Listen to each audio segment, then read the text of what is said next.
जो मिथिलेश तिवारी जी के जो प्रतिद्वंदी हैं, उनका कहना है कि जहाँ भी जा रहे हैं मिथिलेश तिवारी सभा कर रहे हैं, वहाँ पर बक्सर की चर्चा नहीं कर रहे हैं। बक्सर में वे क्या करेंगे, क्या उनका विजन है, इस बात पर चर्चा नहीं कर रहे हैं। केवल मोदी जी का नाम ले रहे हैं। नहीं, ऐसा नहीं है। कोई उम्मीदवार कहीं से खड़ा होता है तो उसका विजन होता है। उन्होंने तो हमेशा बात करते हैं बक्सर के लिए हम ये करेंगे, वो काशी है तो हम इसको भी दूसरी काशी, मिनी काशी बनाएंगे। और मिनी काशी पर तो अभी बवाल छिड़ा हुआ है कि बक्सर मिनी काशी क्यों इसको मिनी का नाम दिया गया। बक्सर तो बक्सर है। नहीं, अब जाएंगे जैसे उत्तर प्रदेश में तो काशी हो गए, बगल में जिले हैं गाजीपुर, उसको लाहौरी काशी बुलाया जाता है, इसको मिनी काशी बुलाया जाता है। ऐसा चलता ये है तो मिनी मतलब आप लोग कहना नहीं छोड़िएगा बीजेपी के लोग। बीजेपी के लोग मिनी मीन्स क्या, मतलब छोटी काशी, छोटी काशी। बड़ा क्यों नहीं हो सकता है? नहीं, वो हर जगह का एक अलग अलग पौराणिक महत्व होता है। तो काशी की अपनी जगह है, बक्सर की अपनी महत्ता है, अयोध्या की अपनी महत्ता है, मथुरा की अपनी महत्ता है। तो मतलब इसी पर तो अभी आनंद मिश्रा भी बोले थे कि बक्सर का अपना महत्व है, तो बक्सर को बक्सर बनाइए, वैश्विक स्तर पर बक्सर को लाइए, मिनी काशी के रूप में क्यों? एक प्रचलित बोलचाल की भाषा में बक्सर को हमेशा से मिनी काशी बोला जाता है, और ये कोई विषय नहीं है। 2024 लोकसभा चुनाव को लेकर के पूरे देश में सरगर्मी तेज है। बक्सर में 7वें चरण में मतदान होंगे 1 जून को, वहीं 4 जून को मतगणना है। इससे पहले महागठबंधन के सुधाकर सिंह और एनडीए से मिथिलेश तिवारी भी अब नामांकन इस सीट से कर चुके हैं। इसके अलावा कई सारे निर्दलीय प्रत्याशियों ने भी अपना अपना नामांकन किया है, जिसमें एक चर्चित आईपीएस आनंद मिश्रा ने भी बक्सर से अपनी दावेदारी निर्दलीय प्रत्याशी के तौर पर पेश की है। और पूर्व मंत्री और डुमरांव से विधायक रहे ददन पहलवान भी निर्दलीय अपना नामांकन भर चुके हैं। इस बार बक्सर लोकसभा क्षेत्र में किस तरह के मुद्दे हावी रहेंगे, इसको लेकर के हम लोग जनता से भी बात करेंगे। लेकिन फिलहाल हमारे साथ राजनीति पर विशेष चर्चा करने के लिए जुड़े हुए हैं भाजपा के डुमरांव नगर के निवर्तमान अध्यक्ष निहार रंजन, जिनसे हम लोग बातचीत करते हैं। सबसे पहले तो आपका स्वागत है हमारे चैनल में। धन्यवाद, आपके सभी दर्शकों का भी धन्यवाद। अच्छा, ये बताइए कि अब तो आपके जो प्रत्याशी हैं मिथिलेश तिवारी, उन्होंने भी नामांकन कर दिया है, सामने से महागठबंधन के सुधाकर सिंह का कहना है कि वे किसान नेता हैं और किसानों के हक की बात करते हैं, लेकिन भाजपा जो है किसानों के हित में कोई कार्य नहीं करती है, किसानों का दमन करती है। नहीं, ऐसा गलत है उनका कहना। जब से मोदी जी की सरकार आई है या अटल बिहारी वाजपेयी की सरकार थी, तो हमेशा भारतीय जनता पार्टी ने किसानों के हित की बात की है और हमेशा करेगी भी। इसके लिए महागठबंधन के नेता और लोकसभा प्रत्याशी सुधाकर सिंह को चिंता करने की कोई आवश्यकता नहीं है। अच्छा, बक्सर में लड़ाई तो मुश्किल होते जा रहा है। लोग बता रहे हैं कि मिथिलेश तिवारी लड़ाई में ही नहीं रहेंगे, क्योंकि एक आईपीएस आ गए हैं आनंद मिश्रा, जो कि निर्दलीय चुनाव लड़ रहे हैं, उनका लहर है, उधर महागठबंधन का लहर है। देखिए, ऐसा कुछ नहीं है, लोकतंत्र है, और आईएएस हो, आईपीएस हो, कलाकार हो, सबका हक बनता है लोकसभा में भागीदारी का। निश्चित रूप से वो पढ़े लिखे हैं, यूपीएससी क्रैक करके आए हैं, इसमें कोई संदेह नहीं है उनके समझ में। और उनका आना हमारे हिसाब से टाइमिंग गलत है। आना तो मतलब कोई भी आ सकते हैं, इस देश के नागरिक होने के नाते लोकतंत्र में उनका हक है। और जैसा लोग कह रहे हैं, हमारे हिसाब से लड़ाई तो हमारी महागठबंधन से ही है।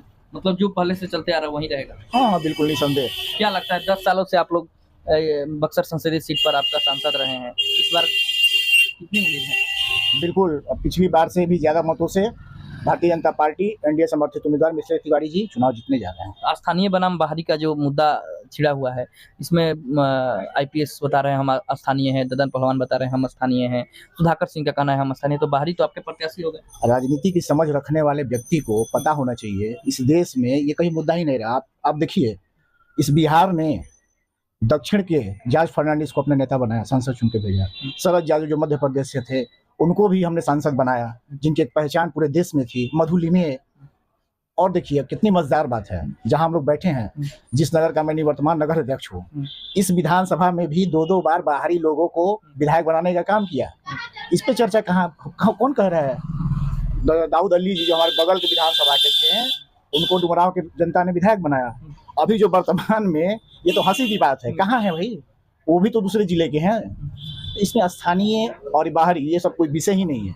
राजनीति की समझ रखने वालों की ये लोग भ्रमित कर रहे हैं, उलझाए हुए हैं। ऐसा कुछ नहीं होता है। बाबा का टिकट कट गया है और इधर बीजेपी में अंतरकलह भी चल रहा है।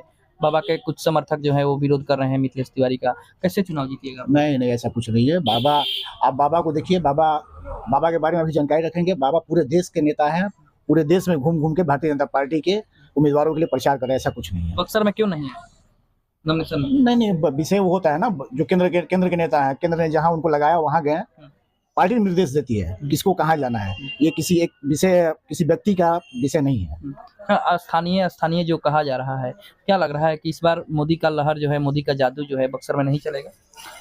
निसंदेह पूरे देश में मोदी जी एक बड़े चेहरे हैं और हर जगह अंडर करंट है, इसमें कोई संदेह नहीं है। मोदी जी हमारे चेहरे हैं, पहले भी थे, 14 के चुनाव से 19 के चुनाव में, आज भी चेहरे हैं।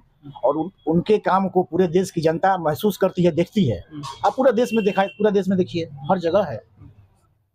अभी वर्तमान, अभी 4 महीना पहले राम मंदिर देखे, 370 देखे, सर्जिकल स्ट्राइक देखे, क्या ये मुद्दे नहीं है? मुद्दे हैं ना। तो ऐसे बहुत सारे काम हैं।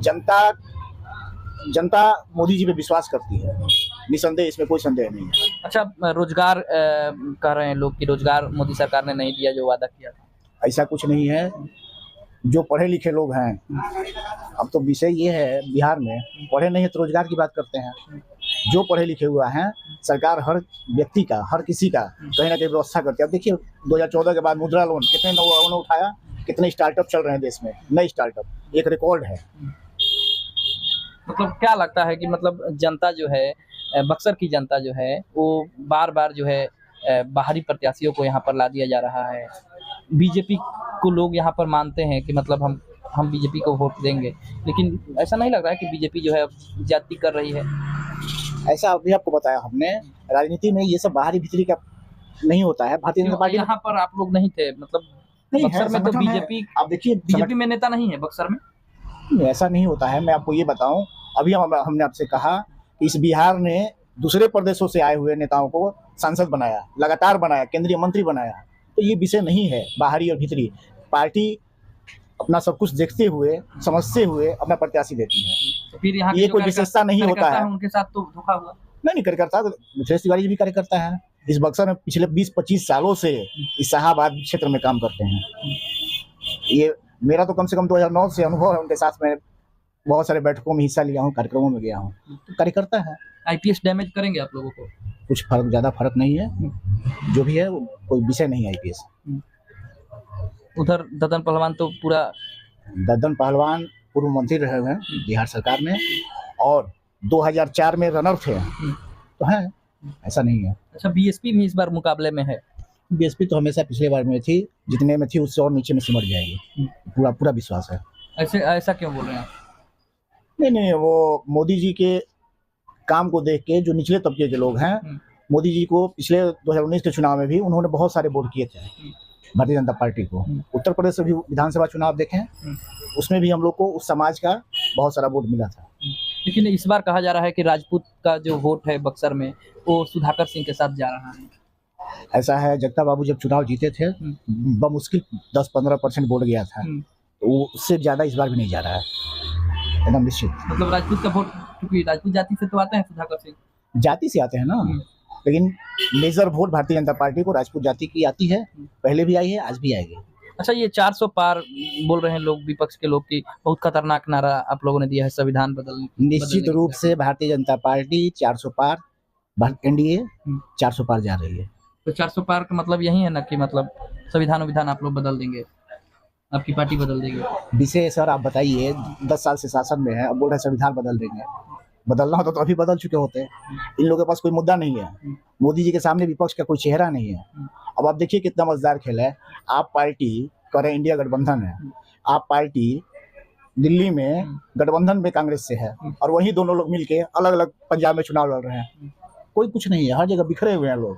बिहार में पप्पू यादव जी ने अपने पार्टी का विलय किया कांग्रेस में, और उनको टिकट ना दे के वो निर्दलीय लड़ रहे हैं। कहाँ है महागठबंधन एकजुट? कहीं कुछ नहीं, सब जगह बिखरे हुए हैं। तो विपक्ष का आरोप है कि मोदी सरकार तानाशाह हो गई है, विपक्ष के नेताओं को चुन चुन करके जेल में डाला जा रहा है। सही बात है। अगर उनको लगता है कि विपक्ष का सरकार विपक्ष के नेताओं को जेल में डाल रही है, अरविंद केजरीवाल जी को न्याय पे भरोसा होना चाहिए ना। आज आया है उनका बिल, आज भी नहीं हुआ, तो न्याय पे तो भरोसा रखे, वो कोर्ट पे तो भरोसा रखे। वो तो सरकार नहीं चलाती है, तो उस पर भरोसा रखे, जो सही होगा सच आएगा, सब जनता देखेगी। तो बक्सर में मोदी जी भी आ रहे हैं। निश्चित रूप से कार्यक्रम होगा तो लगेगा। अभी तो आप देखे होंगे, पता चला होगा आपको, आप तो मीडिया के हैं। 12 तारीख को रोड शो है पटना में, प्रवास भी करेंगे प्रधानमंत्री जी, और कार्यक्रम लगेगा तो निश्चित रूप से आएंगे। योगी भी आ रहे हैं। हाँ हाँ, हम लोग के, अब जैसे आपको बोला ना, हमारे यहाँ भारी भीतरी ये सब कुछ नहीं होता है। तो प्रवासी कार्यकर्ता, प्रवासी नेता हर जगह जाते हैं, अपना काम करते हैं, हर जगह बैठते उठते हैं, सभी लोग आएंगे। बीजेपी जो पार्टी है अपना पूरा स्टार प्रचारकों का जो कुनबा है उसको बक्सर में उतारने वाली है, ऐसा कहा जा रहा है। बिल्कुल, हर पार्टी को ये हक बनता है कि अपने अपने प्रत्याशी के लिए वोट मांगे, जनसभा करें, रैली करें।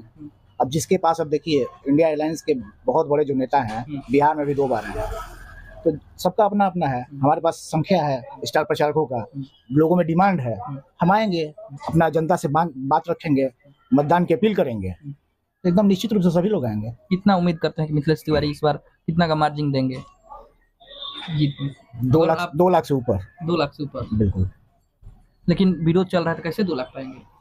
देखिए, वो पिछले चुनाव में भी देखेंगे, हमेशा चुनाव में ऐसे ही चलता है, हर लोगों का अपना अपना आकलन है। निश्चित रूप से हम लोग 2 लाख से प्लस वोट से, मैं देश के सभी मतदाताओं को एक अपील करना चाहूँगा, अपना मत अवश्य दें, क्योंकि लोकतंत्र में मतदान का बहुत बड़ा महत्व है। तो आपके चैनल के माध्यम से मैं सभी से रिक्वेस्ट करूँगा, अपना मत अवश्य दें और दूसरों को भी प्रेरित करें, आप मत दीजिए। वर्तमान अध्यक्ष निहार रंजन ने अपने विचारों को रखा और इन्होंने बताया कि मोदी सरकार में न सिर्फ गरीबों का कल्याण हुआ है बल्कि देश भी आगे गया है, और इनका कहना है कि स्थानीय बनाम बाहरी का कोई मुद्दा बक्सर में नहीं रहने वाला है। प्रधानमंत्री मोदी का जब कार्यक्रम होगा तो ये सारे मुद्दे हट जाएंगे और लोग जो हैं वो देश को देख करके, मोदी के चेहरा को देख करके मिथिलेश तिवारी को यहाँ से जीत दिलाएंगे। बक्सर से गुलशन सिंह की रिपोर्ट।